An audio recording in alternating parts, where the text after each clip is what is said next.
मैं सागर sir history online class पे आपका हार्दिक स्वागत करता हूं। देखिए, जैसा कि हम प्राचीन भारतीय इतिहास के क्रम में बात कर रहे थे सभ्यताओं की, वहीं एक पार्ट आपका पूरा कंप्लीट हो चुका है। हालांकि कुछ बाकी है, मैं आने वाली वीडियो में आपको बता दूंगा।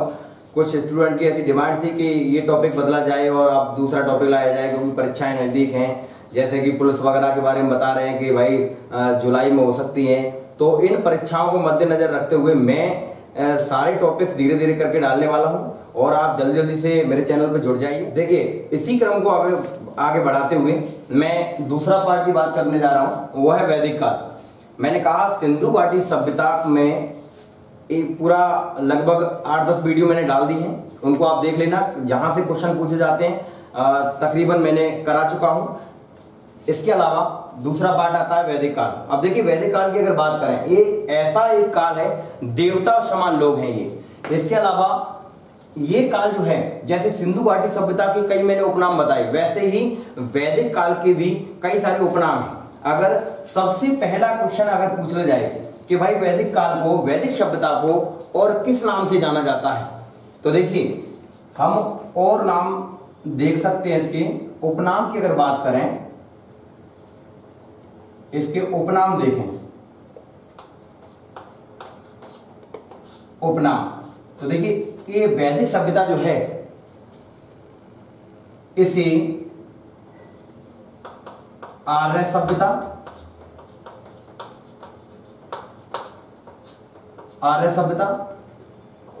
और नवीन सभ्यता के नाम से जाना जाता है। जी हाँ, मैंने कहा आपसे, अगर आपसे पूछ लिया जाए कि वैदिक सभ्यता को और किन नामों से जाना जाता है, तो आपको वहां करना है कि आर्य सभ्यता भी कहा जाता है इसको, इसके अलावा इसे नवीन सभ्यता भी कहा जाता है। देखिए, अगर इसके समय की बात करें तो इसकी समय अवधि पूरे की टोटल समय अवधि है कि 1500 ईसा पूर्व से लेकर 600 ईसा पूर्व, ये इसकी पूरे की समय अवधि है। जैसा कि आपने सिंधु घाटी सभ्यता का स्थल पढ़े और सिंधु घाटी सभ्यता के मैंने आपको सामान्य जानकारी कराई, तो मैंने सिंधु घाटी सभ्यता का समय अवधि बताई आपको। तो वहां मैंने एक विद्वान के अनुसार बताया, व्हीलर ने कहा कि सिंधु घाटी सभ्यता का जो समय क्रम है, समय अवधि है, वो 2500 से लेकर, यानी 2500 ईसा पूर्व से लेकर 1500 ईसा पूर्व माना जाता है। वहीं वो ये भी बताता है कि इसके बाद में आर्य सभ्यता आ गई, यानी आर्य लोग भारत में आ गए और उन्होंने अपनी सभ्यता स्थापित कर दी और सिंधु घाटी सभ्यता को खत्म कर दिया। तो वहीं से इनका कालक्रम प्रारंभ हो जाता है, यानी 1500 से लेकर 1000 तक, 600 तक इसका पूरी की समाप्ति हो गई। लेकिन जब भी आप वैदिक काल को पढ़ें तो हमेशा 2 भागों में बांट के पढ़ना है। देखिए, करना कुछ नहीं है। देखिए, अभी आपके सामने 2 ही क्वेश्चन हुए हैं। मैंने कहा वैदिक काल की पूरे की समाप्ति 1500 से लेकर 600 ईसा पूर्व पूरे की, लेकिन इसके उपनाम पूछ ले जाएं तो इसे आर्य सभ्यता, क्योंकि आर्यों की सभ्यता है, और इसे नवीन सभ्यता के नाम से जाना जाता है। लेकिन ये सभ्यता जो है, इसे 2 भागों में बांट के पढ़ा जाता है साहब। कितने भागों में? 2 भागों में। अब देखिए, 2 भाग कौन कौन से हैं, कहीं भी कोई दिक्कत नहीं आनी चाहिए आपको। देखिए, अब इसको 2 भागों में बांट के पढ़ना है। 2 भागों में ऐसे बांटना है। एक भाग हो गया इसका पूर्व वैदिक काल, एक भाग हो गया इसका पूर्व वैदिक काल, और दूसरा भाग जो हो गया इसका, वो हो गया उत्तर वैदिक काल। उत्तर वैदिक काल, एक भाग हो गया पूर्व वैदिक काल और दूसरा उत्तर वैदिक काल। देखिए, अब इसकी समय की अगर बात करें कि भाई इसका समय क्या है, इसका समय क्या है, तो इसको तोड़ना है। इसका जो समय है वो 1500 ईसा पूर्व से लेकर 1000 ईसा पूर्व माना जाता है साहब। इसका समय 1500 ईसा पूर्व से लेकर 1000 ईसा पूर्व है। लेकिन उत्तर वैदिक काल का समय अगर पूछ लिया जाए तो आपको वहां करना है, यहां इसके पीछे से ले लेना है 1000 ईसा पूर्व से लेकर 600 ईसा पूर्व। 1000 ईसा पूर्व से लेकर 600 ईसा पूर्व इसकी पूरे की शताब्दी हो गई साहब। देखिए मैंने कहा अगर वैदिक सभ्यता के पूरे की शताब्दी पूछ ली जाए तो 1500 ईसा पूर्व से लेकर 600 ईसा पूर्व है। इसे हमेशा दो भागों में बांट के पढ़ना है। एक इसका भाग हो गया पूर्व वैदिक काल और दूसरा भाग हो गया इसका उत्तर वैदिक काल। पूर्व वैदिक काल की शताब्दी है 1500 ईसा पूर्व से लेकर 1000 ईसा पूर्व, लेकिन वहीं उत्तर वैदिक काल की शताब्दी है 1000 से लेकर 600 ईसा पूर्व। और देखिए अगर बात करें कि भाई पूर्व वैदिक काल की जानकारी किस चीज से मिलती है, ऐसी कौन सी किताब है जिसकी रचना इस काल में हुई, यानी कि या तो आप जानकारी का स्रोत कह सकते हैं या फिर इस काल में किसकी रचना हुई, तो हमारे पास में एकमात्र ग्रंथ है ऋग्वेद। ये ऋग्वेद जो है यानी कि वेद 4 हैं, उनमें से जो पहला वेद है, सबसे बड़ा वेद है, ये तुम्हारा सबसे बड़ा वेद है। इसके अलावा ये वेद जो है इसकी जो रचना हुई वो पूरा वैदिक काल में हुई। लेकिन अगर इस काल में रचना की बात करें कि भाई इस काल की जानकारी के स्रोत क्या है, फिर भाई अगर इस काल को हमें पढ़ना है तो हम ऋग्वेद नामक जो ग्रंथ है उसको पढ़कर इस काल की जानकारी प्राप्त कर सकते हैं। लेकिन उत्तर वैदिक काल की जो जानकारी प्राप्त होती है वो हमारे तीनों तो वेद हैं, हम ये कह सकते हैं जैसे यजुर्वेद है, साहब, इसके अलावा सामवेद है, इसके अलावा अथर्ववेद है, तीनों वेद है गए। इसके अलावा देखिए उपनिषद हैं, इसके अलावा वेदांग हैं। मूलतः इनसे जानकारी प्राप्त हो चुकी है और इसके अलावा इत्यादि। ठीक है, मैंने कहा वैदिक काल को दो भागों में बांटा, एक पूर्व वैदिक काल, उत्तर वैदिक काल। इसकी शताब्दी 1500 से लेकर 1000 तक है और इसकी शताब्दी 1000 से लेकर 600 तक है। इसके अलावा इसकी जो रचना हुई है इस काल में वो ऋग्वेद की हुई है और इस काल में जो रचना हुई है इसमें तीनों वेद रचे गए हैं, यानी यजुर्वेद, सामवेद, अथर्ववेद, इसके अलावा उपनिषद और वेदांग की बात हम यहां कर लेंगे। इसके अलावा देखिए अगर बात करते हैं कि भाई इस काल की ऐसी प्रमुख घटना कौन सी है, अगर मुख्य घटना की बात करें, इस काल की मुख्य अगर घटना की बात करें तो इस काल में एक महत्वपूर्ण युद्ध लड़ा गया है साहब। वो युद्ध का नाम है दशराग युद्ध। कौन सा युद्ध है? दशराग युद्ध। हर तरीके की परीक्षा में पूछा जाता है इसे, दशराग युद्ध। इस युद्ध को मैं जब ऋग्वेद कराऊंगा आपको तो विस्तार से बताऊंगा कि रावी नदी के किनारे पर लड़ा गया। भरत जन का एक राजा था सुदास और दूसरी तरफ कुरु था और कुरु की तरफ 10 राजा थे, उसको हरा दिया सुदास ने, इस तरीके से। लेकिन इसको बाद में खोल के पढ़ेंगे, लेकिन अभी आप ये ध्यान रख लीजिए कि ऋग्वेदिक काल की जो प्रमुख घटना है वो है तुम्हारा दशराग युद्ध है। देखिए दशराग युद्ध ये 1200 ईसा पूर्व में लड़ा गया था। मुख्य घटना क्या हुई? दशराग युद्ध, और 1200 ईसा पूर्व में लड़ा गया है। लेकिन अगर इस काल की मुख्य घटना पूछ ली जाए कि भाई इस काल की मुख्य घटना क्या है, फिर इस काल की मुख्य घटना, तो यहां महाभारत का युद्ध दर्शा देना है आपको। क्या कर देना है? महाभारत का युद्ध दर्शा देना है। अब ये महाभारत का युद्ध जो है ये कब लड़ा गया? अगर भाई दबे कभी क्वेश्चन आ जाए कि महाभारत का युद्ध कब लड़ा गया, तो आप ये कहोगे कि भाई ये महाभारत का युद्ध जो लड़ा गया वो 950 ईसा पूर्व लड़ा गया, यानी 950 ईसा पूर्व आप कह सकते हैं। लेकिन दशराग युद्ध जो लड़ा गया है वो लड़ा गया है 1200 ईसा पूर्व। मैंने कहा पुनः सुन लीजिए, वैदिक काल जो है सिंधु घाटी सभ्यता के बाद में दूसरा काल है वैदिक काल। ये वैदिक काल जो है इसकी पूरे की शताब्दी है 1500 ईसा पूर्व से लेकर 600 ईसा पूर्व। इसके अलावा इसके उपनामों की अगर बात करें तो इसे आर्य सभ्यता और नवीन सभ्यता के नाम से भी जाना जाता है। जब भी आर्य सभ्यता को हम पढ़ते हैं, जब भी वैदिक काल को पढ़ते हैं, वैदिक सभ्यता को पढ़ते हैं, तो इसे दो भागों में बांट के पढ़ा जाता है। एक तो पूर्व वैदिक काल है, इसके अलावा दूसरा उत्तर वैदिक काल है। पूर्व वैदिक काल की शताब्दी 1500 से लेकर 1000 और उत्तर वैदिक काल की शताब्दी 1000 से लेकर 600 ईसा पूर्व है। लेकिन पूर्व वैदिक काल में जो रचना हुई है वो ऋग्वेद की हुई है। अच्छा देखिए एक और क्वेश्चन बन गया है यहाँ से, जब इस काल में या ये तुम्हारा ऋग्वेद की रचना हुई है तो इसे हम ऋग्वैदिक काल भी कह सकते हैं साहब, ऋग्वैदिक काल। अब इसे पूर्व वैदिक काल ना बोल के हम ऋग्वैदिक काल भी बोल सकते हैं साहब, ऋग्वैदिक काल कह सकते हैं। इसके अलावा इस काल की प्रमुख घटना दशराग युद्ध है जो 1200 ईसा पूर्व में लड़ा गया है। इसके अलावा इस काल की जो रचना है, तीनों वेद रचे गए हैं, उपनिषद रचे गए हैं, वेदांग रचे गए हैं, वन बाय वन करके आने वाले समय में हम पढ़ते चले जाएंगे इनको। इसके अलावा इनकी मुख्य घटना इस काल की पूछ जाए तो महाभारत का युद्ध है जो 950 ईसा पूर्व में लड़ा गया कौरव और पांडवों के मध्य। इसकी भी बात हम बाद में कर लेंगे जब महाकाव्य काल वगैरह पढ़ेंगे। इसके अलावा देखिए ये वैदिक सभ्यता जो आपको दिख रही है, ये वैदिक सभ्यता एक ग्रामीण सभ्यता है। कैसी है साहब? ये एक ग्रामीण सभ्यता है। अगर आपसे पूछ ले जाए कि भाई ये कैसी सभ्यता है, शहरी है, ग्रामीण है, कैसी है, तो आप ये कहोगे कि सिंधु घाटी सभ्यता जो है वो भारत की सबसे पहली नगरीय सभ्यता मानी जाती है।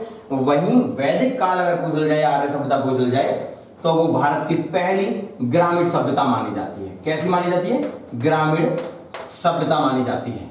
और देखिए ये सभ्यता जो है एक पुरुष प्रधान सभ्यता मानी जाती है। कैसी है? पुरुष प्रधान सभ्यता मानी जाती है।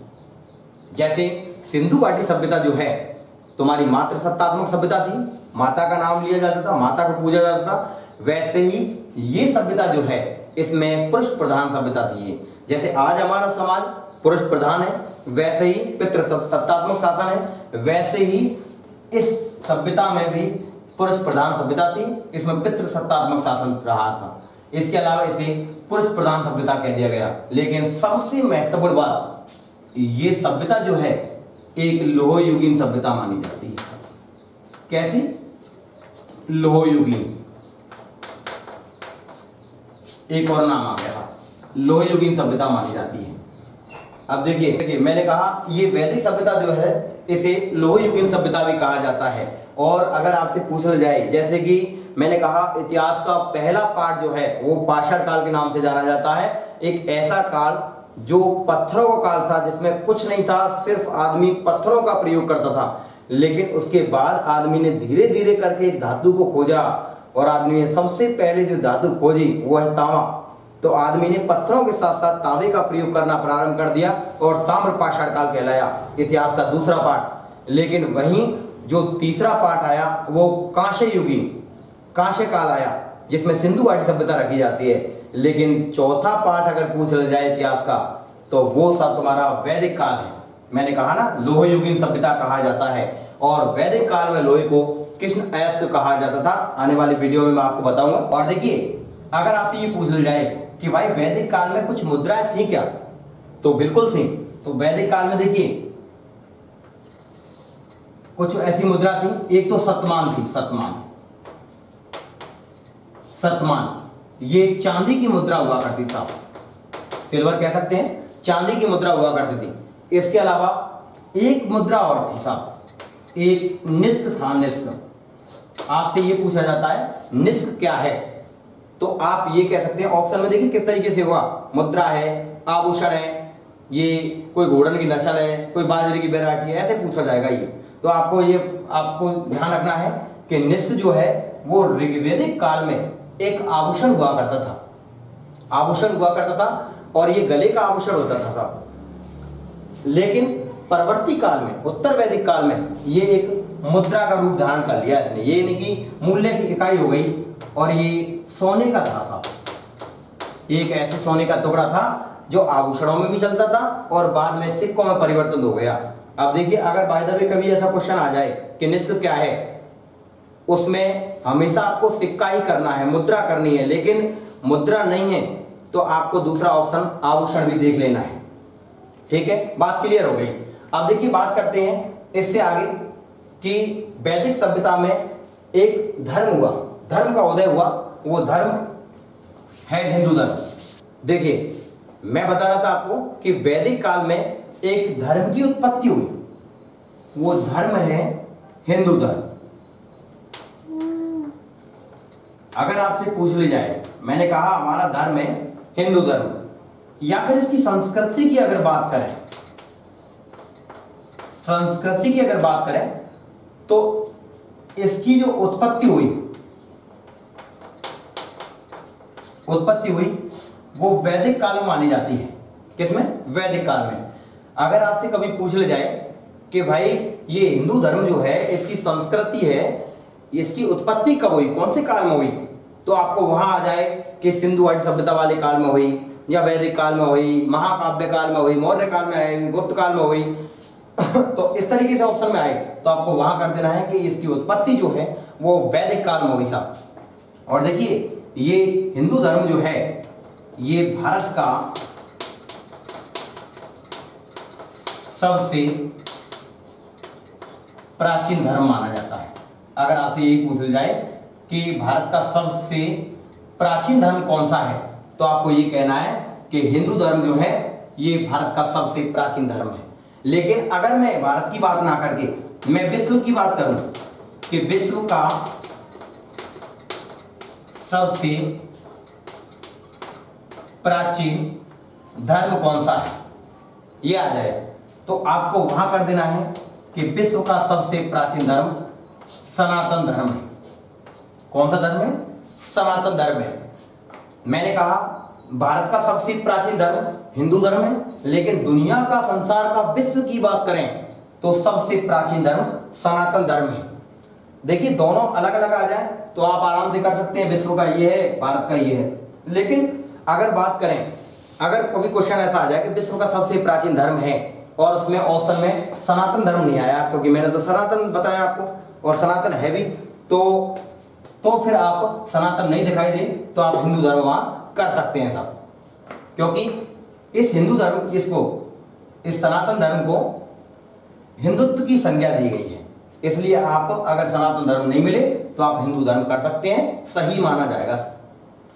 इसके अलावा देखिए इसकी उत्पत्ति इस वैदिक काल में हुई, लेकिन अगर वैदिक काल की और आगे बात करें, मैंने कहा इसकी उत्पत्ति वैदिक काल में हुई, लेकिन और बात करें इसके आगे, अगर बात करें कि वैदिक काल जो है, ये वैदिक सभ्यता जो है, इसकी निर्माता कौन थी, निर्माता कौन थी, तो आपको वहां करना है कि वैदिक सभ्यता के निर्माता, बड़ा महत्वपूर्ण क्वेश्चन है साहब, निर्माता आर्य थे। कौन? आर्य। देखिए सिंधु घाटी सभ्यता के निर्माता पूछ ले जाए तो मैं द्रविड़ करा चुका हूं, हालांकि 4 प्रकार की जातियों के अवशेष प्राप्त हुए हैं, उनमें सबसे ज्यादा जो कंकाल मिले हैं खुदाई में उनके भूमध्य सागरीयों के, लेकिन निर्माता द्रविड़ों को माना जाता है। लेकिन इसी की बात करें कि भाई वैदिक सभ्यता के निर्माता कौन है, तो वहां आप ये कहोगे कि वैदिक सभ्यता के निर्माता आर्य हैं। और देखिए ये आर्य शब्द जो है ये कोई जातिवाचक ना होके एक गुणवाचक माना जाता है साहब। कैसा? गुणवाचक। कई बार परीक्षाओं में पूछा जाता है कि भाई आर्य शब्द है जातिवाचक, व्यवहारवाचक, गुणवाचक और जो भी है, तो आप वहां करोगे कि आर्य शब्द जातिवाचक ना होकर और ये गुणवाचक माना जाता है। और देखिए इस आर्य शब्द का ऋग्वेद में 33 बार उल्लेख मिलता है। ऋग्वेद में अगर आपसे पूछ जाए कि भाई ऋग्वेद में आर्य शब्द का कितनी बार उल्लेख मिलता है, तो आप ये कहोगे कि 33 बार उल्लेख मिलता है साहब, 33 बार उल्लेख मिलता है। और देखिए आर्य जो शब्द है, मैंने कहा जातिवाचक ना होकर एक गुणवाचक माना जाता है। 33 बार ऋग्वेद में इसका उल्लेख किया गया है। लेकिन ये आर्य जो शब्द है ये एक श्रेष्ठ वंश को इंगित करता है, श्रेष्ठ वंश को इंगित करता है। इसलिए इसका शाब्दिक अर्थ अगर पूछा जाए तो आपको वहां करना है कि आर्य शब्द का जो अर्थ होता है वो श्रेष्ठ या कुलीन होता है, श्रेष्ठ या कुलीन होता है। मैंने कहा आर्य शब्द जातिवाचक ना होकर गुणवाचक है।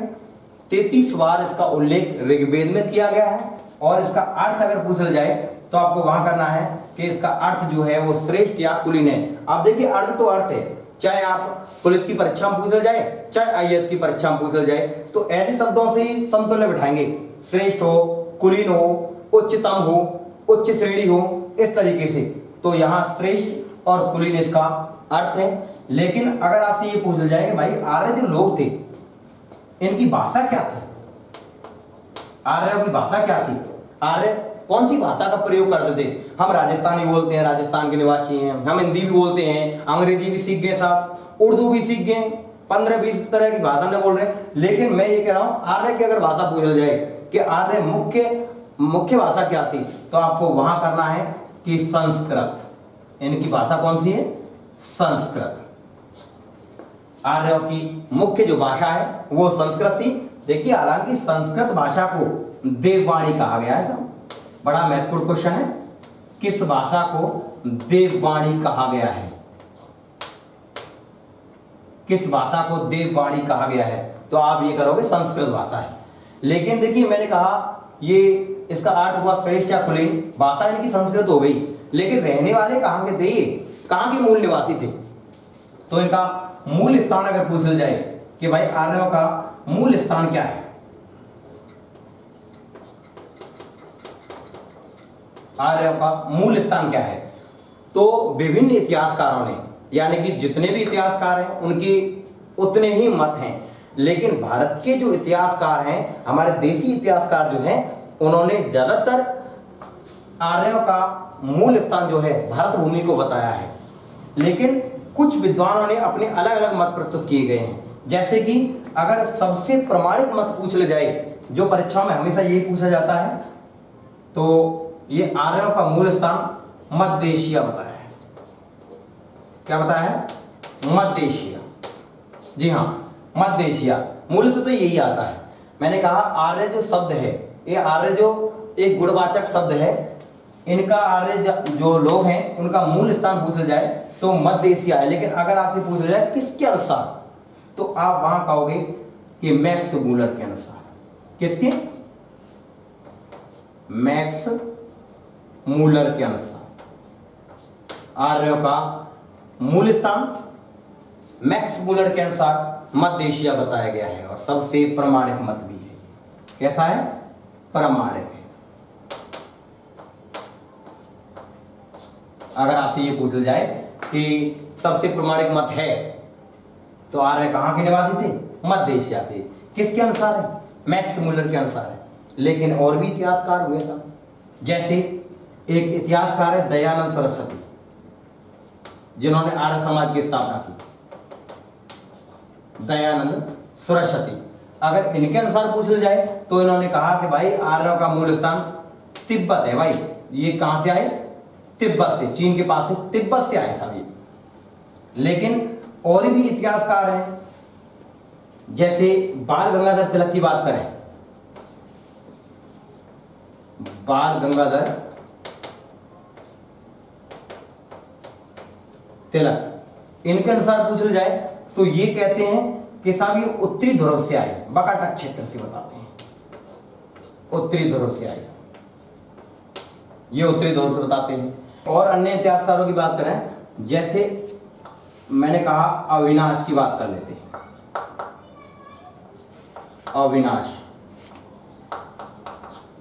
अविनाश चंद्र दास, इनके अनुसार देख ले जाए तो ये कहते हैं कि भाई इनका जो मूल स्थान था आर्य लोगों का, वो सप्त सैंधव प्रदेश था।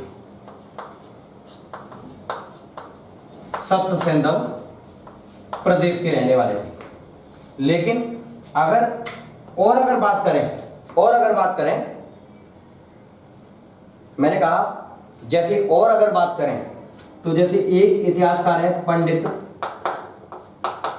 गंगानाथ झा, इस झा के अनुसार पूछा जाए तो ये कहते हैं कि भाई आर्य लोगों का मूल स्थान जो है वो ब्रह्म ऋषि प्रदेश था।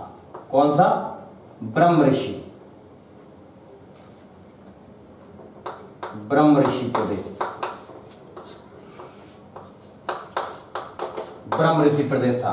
मैंने कहा देखिए वैसे आपको डायरेक्ट ये आता है कि आर्यों का मूल स्थान है तो मध्य एशिया आएगा ऑप्शन में, ज्यादा टेंशन लेने की जरूरत नहीं है। ये तो और जो है परीक्षाओं के लिए हैं, जो ज्यादा डीपली पूछ ले जाते हैं, ये सबसे प्रमाणिक मत है। दयानंद सरस्वती ने इनका मूल स्थान तिब्बत बताया है, लेकिन बाल गंगाधर ने इनका मूल स्थान उत्तरी ध्रुव बताया है। अविनाश चंद्र दास के द्वारा इनका मूल स्थान सप्त सैंधव प्रदेश बताया गया है, लेकिन पंडित गंगानाथ झा के अनुसार ये झा जो हैं वो कहते हैं कि भाई ये आर्य जो लोग थे वो ब्रह्म ऋषि प्रदेश के थे। लेकिन मैंने कहा अधिकतर भारतीय जो इतिहासकार वो इन्हें ये मानते हैं कि भाई ये आर्य जो लोग थे वो यहीं भारत के निवासी थे, भारत में रहने वाले थे और भारत से ही और अन्य देशों में ये गए।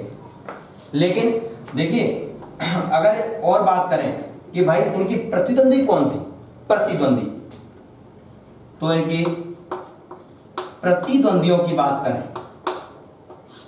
आर्यों की प्रतिद्वंदी, मैंने कहा ये गुणवाचक शब्द है, 33 बार ऋग्वेद में उल्लेख किया गया है। इसका अर्थ श्रेष्ठ या कुलीन है, भाषा संस्कृत है, देववाणी कहा जाता है। इसके अलावा इसका मूल स्थान अलग अलग इतिहासकारों के द्वारा है, को अलग अलग बताया गया है। लेकिन इसके प्रतिद्वंदी की बात करें तो इसके प्रतिद्वंदी हैं दास, दस्यु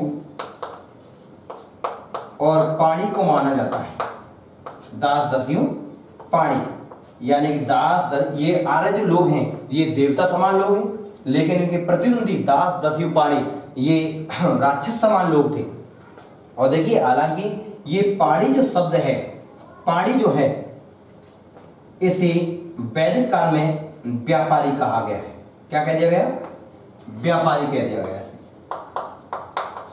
अगर आपसे पूछा जाए कि वैदिक काल में व्यापारी किसको कहा जाता था तो आपको ये कहना है कि पाणी को कहा जाता था।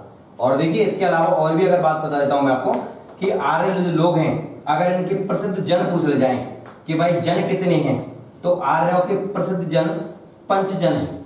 कितने हैं? पंचजन। आर्यों के प्रसिद्ध जन पंचजन है, यानी 5 कबीले हैं ये। अब 5 कबीलों के नाम ध्यान रख लेने आपको, कुछ नहीं करना है ज्यादा। मैंने कहा आर्य जो लोग हैं इनमें 5 कबीले बने हुए थे। 5 कबीलों के नाम अगर पूछ ले जाए तो अनु, यदु,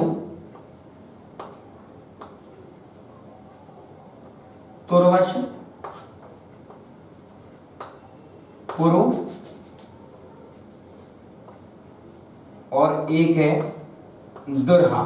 यानी देखिए आर्य जो लोग थे उनके पंचजन थे।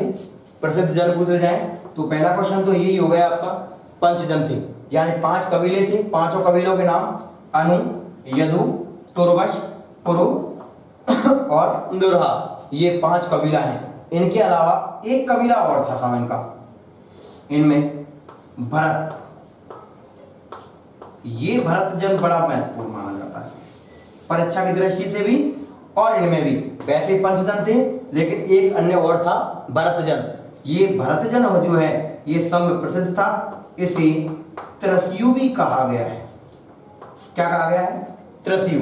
ये 2 नदियों के बीच में बसा हुआ था सब, एक तो यमुना नदी और दूसरी है सरस्वती नदी। इन दोनों के बीच में बसा हुआ था भरतजन। और देखिए मैंने कहा भरतजन सबसे लोकप्रिय था और त्रिशूल कहा जाता था। 2 नदियों के बीच में बसा हुआ था, यमुना और सरस्वती नदी के बीच में बसा हुआ था। लेकिन देखिए भरतजन की एक जनश्रुतियों के आधार पर ये माना जाता है, विद्वान लोग ये कहते हैं कि भाई ये हमारे जो भारत देश का नाम पड़ा है वो इसी भरतजन के नाम के ऊपर पड़ा है। ऐसा माना जाता है कि भारत जो नाम है वो हमारा स्वयं का दिया गया नाम है। ऐसा माना जाता है कि जो भगवान राम है उनके भाई भरत, या तो उनके नाम के ऊपर पड़ गया इसका नाम भारत, या फिर ऐसा माना जाता है कि ये भरत वंश जो है इसके नाम के ऊपर हमारे भारत देश का नामकरण किया गया और उसका नाम भारत रख दिया गया। और देखिए अभी मैंने एक युद्ध कराया आपको, दशराग युद्ध। उस युद्ध के बाद में हमारे भारत देश का नाम आर्यवर्त रखा गया। हमारे भारत देश को कई नामों से जाना जाता है। इसे हिंदुस्तान कहा जाता है, इसे इंडिया कहा जाता है, भारत कहा जाता है, आर्यवर्त कहा जाता है, सोने की चिड़िया कहा जाता है। तो ये अलग अलग जनश्रुतियों के आधार पर कहानी बना दी गई, उन्हीं के आधार पर इनके नाम रख दिए गए। देखिए मैंने कहा पंचजन है, पंचजनों के नाम आपके सामने हैं। सबसे प्रसिद्ध जन पूछ जाए तो भरत जन है, जिसे त्रिशूल भी कहा जाता था, दो नदियों के बीच में बसा हुआ था। दो नदियों के नाम है, एक तो यमुना है, दूसरा सरस्वती है। इसके अलावा देखिए, और अगर बात करें कि भाई आर्य जो लोग हैं, इन आर्यों का पहला शासक कौन है, इन आर्यों का पहला शासक कौन है, या फिर आप ये कह सकते हैं कि आर्यों में सबसे पहले किस व्यक्ति ने यज्ञ किया। दो क्वेश्चन है एक लाइन में। मैंने कहा आर्यों का सबसे पहला शासक पूछा जाए, या आर्यों में जिस व्यक्ति ने सबसे पहले यज्ञ किया देवताओं को प्रसन्न करने के लिए, उसका नाम है मनु। कौन सा है? मनु। और देखिए मैंने कहा आर्यों का पहला शासक या आर्यों में जिस व्यक्ति ने सबसे पहले यज्ञ किया उसका नाम है मनु। ऐसा माना जाता है। मनु ने मनु शास्त्र की रचना की है, मनु स्मृति की रचना की है।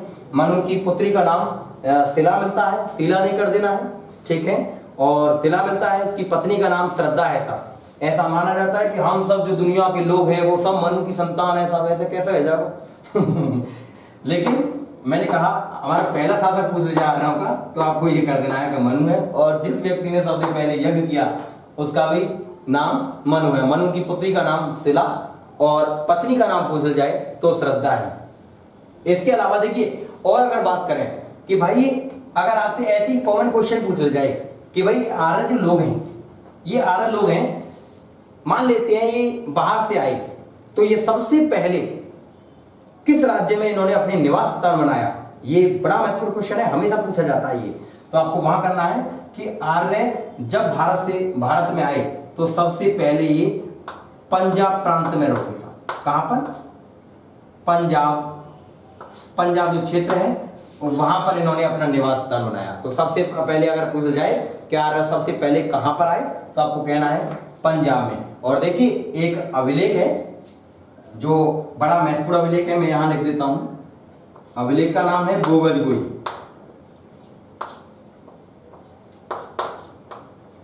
बोगजगोई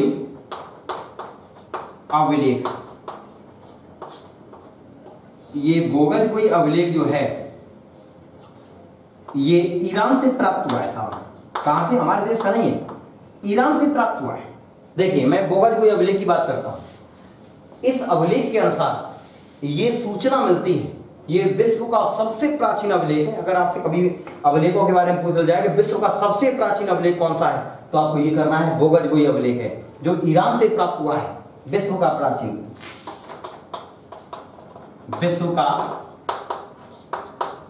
अभिलेख है और ईरान से प्राप्त हुआ है। इस अभिलेख से यह सूचना मिलती है कि भाई ये आर्य जो लोग हैं वो ईरान से भारत में आए। तो ईरान से भारत में आने की सूचना कौन से अभिलेख में मिलती है साहब? तो आपको वहां करना है बोगजगोई अभिलेख, जो ईरान से प्राप्त हुआ है, विश्व का सबसे प्राचीनतम अभिलेख है। और सबसे महत्वपूर्ण बात बता देता हूं इस अभिलेख की, इसमें 4 देवताओं का उल्लेख है साहब। कौन से? 4 देवताओं का उल्लेख किया गया है। 4 देवता। अब वो 4 देवता कौन कौन से हैं? देखिए इसमें इंद्र का नाम लिया गया है, इसमें वरुण का उल्लेख मिलता है, इसमें एक देवता है नासत्य, और देवताओं के चिकित्सक है साहब। देवताओं को कुछ भी हो गया तो फिर कौन जाएंगे? फिर ये नासत्य। इसके अलावा एक तुम्हारे आप बात कर सकते हैं, मैंने कहा 4 देवता हैं, इंद्र है, वरुण है, नासत्य, मित्र है। मित्र, ये 4 देवताओं का इस बोगजगोई अभिलेख में उल्लेख मिलता है।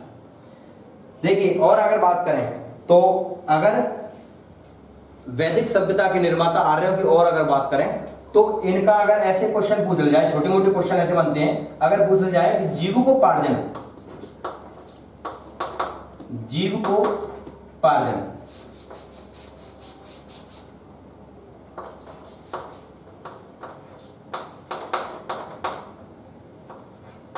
जीविकोपार्जन का मुख्य साधन अगर पूछ जाए तो शिकार था।